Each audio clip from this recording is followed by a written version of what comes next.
Isang mapagpalang araw po sa inyo. Ngayon po ay araw ng Martes, October 17, 2023 po. Isang mapagpalang araw sa inyong lahat. Welcome po sa Eric's Vlog. At sa araw po na ito ay pag-usapan po natin yung nangyayaring kaguluhan doon sa bansang Israel at saka sa mga Palestino. So yun na nga po, alam naman natin, nabalitaan natin na nanguna sa kaguluhan yan ay ang mga Palestino dahil sila po ay nagpaulan ng maraming missiles doon po sa lugar ng Israel. At marami pong napatay ang mga Hamas, yun pong mga terorista o yung militanteng grupo na nag-aasik po ng maguluhan doon sa bansang Israel. So bukod pa po doon sa mga missiles na pinakawalan nila ay marami din silang napatay o itong mga Hamas na mga Israelita o Israelites doon po sa isang ginanap na music festival. Ay marami pong makikitang video sa YouTube kung saan po ay nagparagliding po yung mga Hamas na yan at sumugod po doon sa music festival. At walang kaalam-alam ang karamihan na sila pala nilulusod na ng Hamas. So karamihan po sa kanila ay hostage, pinagbabaril. So marami pong kaguluhan na nangyari doon at yun po ang isa sa mga ikinagalit ng bansang Israel. Kaya naman ang bansang Israel ay nagpakawala din ng maraming missiles building, marami hong nag-collapse. At yun nga marami ding taong o inosenteng namatay. Although yun nga sinasabi ng iba na may intelligence din ng mga Israel kung nasaan nakalugar ang mga Hamas o saan nag-i-stay. So yun po ang nangyari. Nagpakawala ng maraming missiles at marami po ang nagulantang na naman sa buong mundo dahil sa pangyayaring iyan dyan sa bansang Israel at saka sa Palestino na ayon po sa history o kasaysayan ay napakatagal na pong sigalot yung pag-aagawan dun sa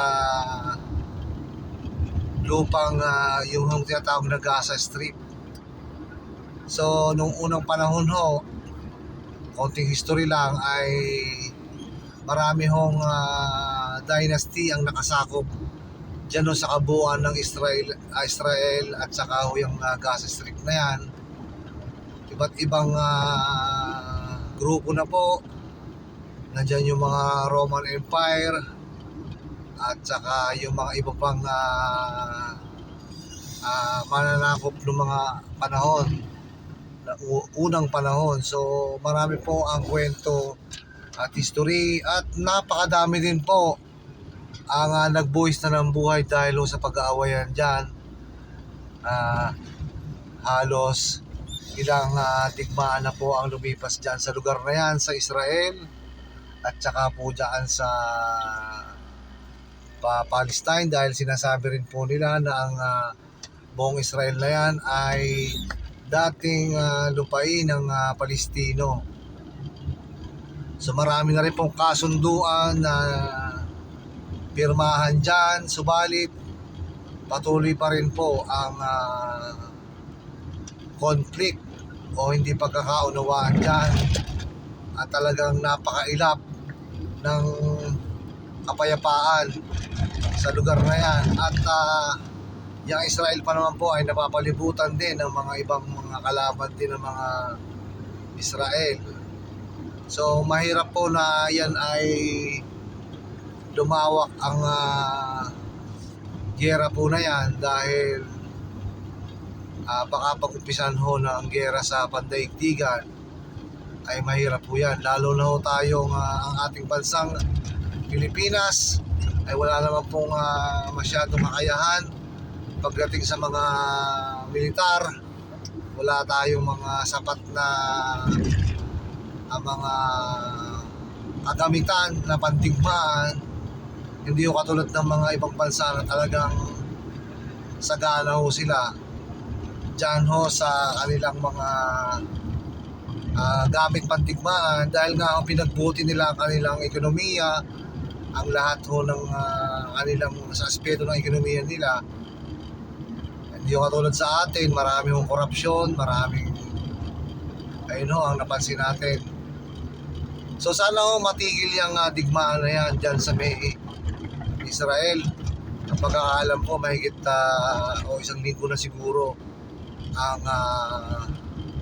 bakbakan na nangyayari dyan. Kawawang-kawawa po ang mga inosenteng batang walang kaalam-alam na dahil po dyan sa sigalot na yan ay nawala sila sa mundo, namatay yung mga bata, yung mga mananda. Kawawa po, wala, hindi nila alam mo kung saan sila tutungo, saan sila pupunta.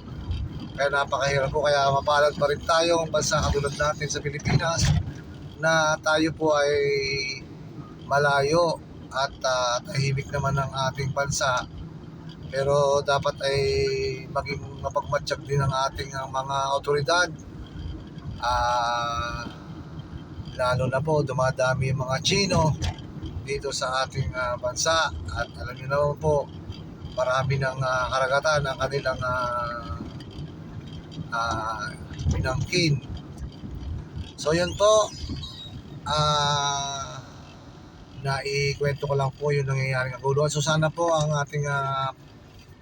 ating dasal at panalangin ay humupa na po ang kaguluhan dyan dahil hindi ho maganda na yung nangyayari yan dahil maraming tao po ang namamatay.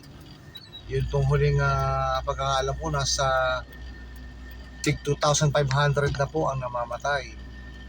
At bukod po dyan may mga Pilipino din ang mga namatay ho na mga kababayan natin nagpunta po dyan para maghanap buhay. Subalit sa kabila ng lahat po na yan ay sila ay napahamak dahil doon ho sa kagawa ng mga Hamas ho na yun ho ang problema. So hanggang dito na lang muna po ang ating vlog ngayong araw na ito.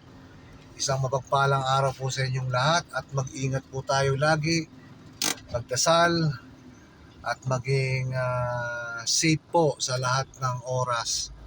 So isang mapagpalang araw po sa inyong lahat. Salamat po sa panonood.